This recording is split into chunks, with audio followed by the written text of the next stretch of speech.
chances are you've probably never heard of this place. But if you want to experience what bars were like at the founding of our nation, then you need to travel here.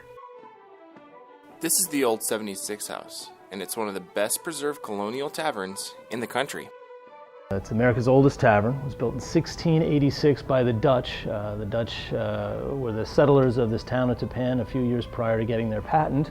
And the 76 House was the public house for these Dutch town fathers. For the Dutch, taverns were important buildings in the new colonies.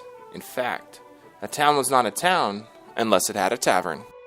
One of the things that, in order to get a patent, you needed to have a town.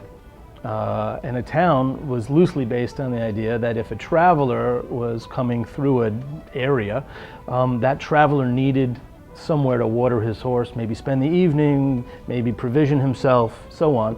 And without that, you didn't have a town. So every town had to prove that they were going to have this area. Taverns were where news was shared, contracts were signed, and mail was delivered. Really, the public houses for early America were where everything took place of a business nature except for legal matters. Those were decided usually in the church. So court cases of major importance were handled in the church. However, if you had instances where you were selling a cow, well, you'd go to the tavern, tie the cow up out front, and be like, "My cow's for sale, here it is," and that's where you'd sell your cow. And this one in particular played a huge role in our nation's founding.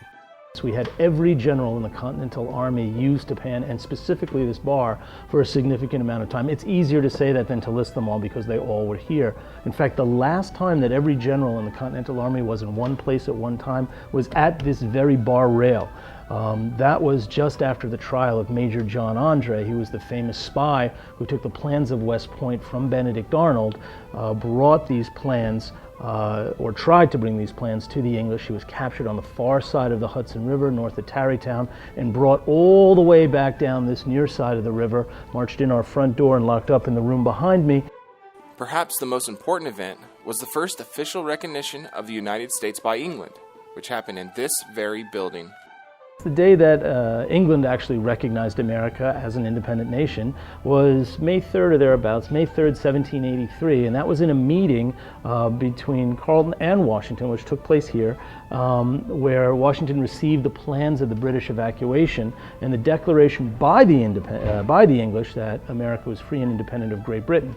That is, in case in point, our real Independence Day. That's the day that we got our independence, and that happened, boom, right here at this bar rail where you can toast every day of the week, 7 days a week.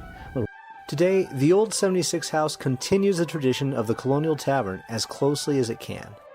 And it's a real feeling, it's like the old tavern feel, where people come, they have a great bite to eat, they have a drink at the bar, they'll grab a guitar, a few people will get together. We always have an organized group every night, and it's just fun because the neighborhood is part of what we do here.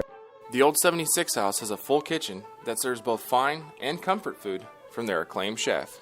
As Rob mentioned, they feature live music every night of the week, but not to be missed is a drink at the bar or a drink in front of one of the fireplaces.